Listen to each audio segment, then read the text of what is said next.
Elise, mae yna 2 yn y ras a'r 2 o eiddo yr un perchynog. Yr un perchynog, sef Thomas Roberts, dim ond 17 oed yw e, a mae fe'n werth gweld e chwarae teg. Fi oedd e ma 2 flynedd yn ôl, am Syl Milwyn yn barnu, a geith e'r 5 campwriaeth amser ni. A mae fe'n really keen am ei dad e Stephen fyna gyda'r is wedyn, is Pencampwr. A maen nhw'n teulu cyfnogol iawn i'r crwt yma. Nôl, fi'n credu 2013, 2014, oedd wedi bod yn y siow gyda mam a dad, a dweud fi eisiau ffarmo, a dim ond gytre maen nhw'n byw. A the next door wedyn i gofyn ath e cael job, fyna ma fe'n godro pob bore, ware teg iddo fe. A mae wedi codi diadech nawr o'r Speckles ma o 50, ware teg iddo fe. Llongwarchiadau mor. Mae'n edrych yn debygol bod y wobr gan dawer i cael ei gwobrwyo.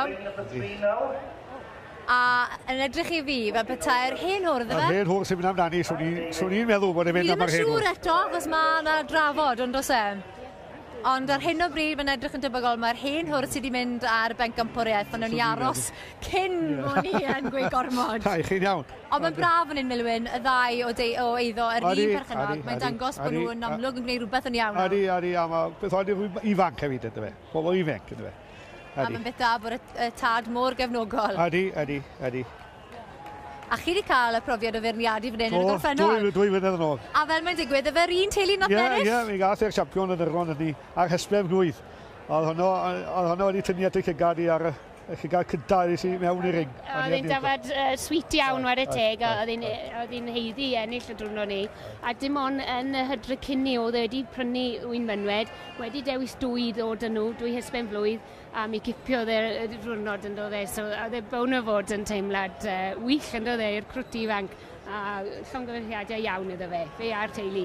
Mae'n amlwg wedi rhoi rhyw fath o ysbrydoliaeth efo asbardyn i barhau gyda'r bryd yn dweud Thomas Roberts o Ddimbych, chwarae teg iddo fe. Ie. Ond pan i chi yn beirniadu, i chi'n gorfod mynd am beth sy'n dal eich llygad chi? Wel, edrych, chybod, maen nhw wedi gwneud nhw'n gan ar gyfer y sioe ydy nhw. Chybod, i chi'n gorfod mynd i ni'n trial mynd am y bryd i ni'n gadw, fel i ni'n gadw'n hunain a be bydden ni'n licio brynu yn hunain. Yn union. Wel, dwi'n credu mae'r drafodaeth sy'n mynd mlaen ar hyn o bryd yw bod y beirniad wedi gofyn am yr is Bencampwr i ddod mewn i'r cylch. Felly mae wedi penderfynu, dwi'n meddwl, ar ei Bencampwr nawr yn holi yr ail yn y dosbarth yna i ddod ymlaen i weld i cael cymharu. Sydd yn ddigon teg? Teg iawn. Ydi. Achos mae'n anodd iawn, chybod, chi'n rhoi dyfarnu'r Pencampwr a wedyn chi'n moyn gweld yr ail yn y dosbarth wedyn, ynddo fe? Oedd yr ail iddo fe? Adi. Chwarae teg. A mae'n dangos bod e'n feirniad trylwr iawn yn gwneud hynny. Trylwr iawn, mae feirniad yn un i waith yn dylwyr o'n adw, chwarae teg ddo. Ni gaf mor mawr iawn. Cennin yn y bac wedyn, mae hi o teulu yr Hardins wedi bod o'r dachrau, a Karen wedyn, stori bach gloi amdani hi, y gŵr na'r prynu David iddi fel presant penblwydd nôl yn 2002 dwi'n meddwl, a na ti presant oedd hi, yn dyfe bod hi dal i dangos y defe yma, a mae diadell bach dy hi hyn hefyd. A mae fe'n ffantastig bod bobl fel hyn sy'n rhoi cymaint o amser mewn i cael gwneud siŵr bod y stoc ma'n edrych yn fendigedig. Mae lot o waith ddim jyst y diwrnod fel hyn. Chymod i chi, mae fe'n wythnosau, mae'n mysiodd yn dywe. O, mysiodd. A roi cychwyn blwyddyn cyn i dwi. O ne, achos chi'n dechrau, pan chi'n mynd adre o'r sioe Bryniau, chi'n dechrau meddwl am yr un y flwyddyn nesaf. Ond mae'n bwysig i fod yn drefnus er mwyn sicrhau bod nhw wedyn yn edrych yn iawn ar y diwrnod, achos y diwrnod sy'n cyfri. Chwarae teg. Wel, mae fe y beirniad yn pendroni tipyn bach ar y dosbarth yma. Tom Bebb, Llanfair Cereinion, y Trasiwng, o'r Sir Nawdd eleni.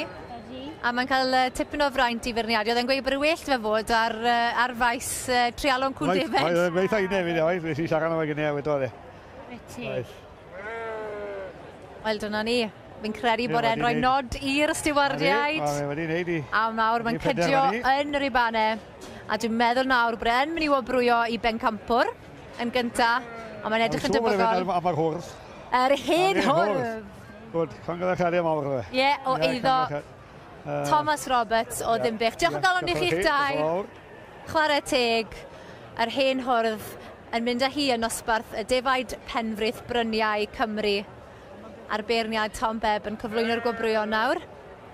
Thomas, llongyfarchiadau mawr iawn i ti, chwarae teg. A ti di mynd mewn I gadw'r rhain ar liwt y hunan, a wedi gweithio gyda nhw'n drylwr iawn dwi'n clywed? Do, dilyn troed dat dwi, o dad hefo nhw blynyddoedd maith yn dol.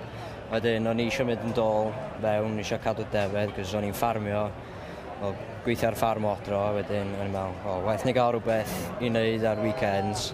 So, prynu bach o ddefed, dechrau fo 19, a wedyn prynu mwy, a da ni fyny ta 100 o ddefed. 100? Fe gyflym, oedd rhain wedi cynyddu'n gyflym iawn dy ti, chwarae teg. Wel, pob lwc I ti'n y dyfodol a pharha gyda'r gwaith da ti'n gwneud. Diolch yn fawr. Diolch I ti.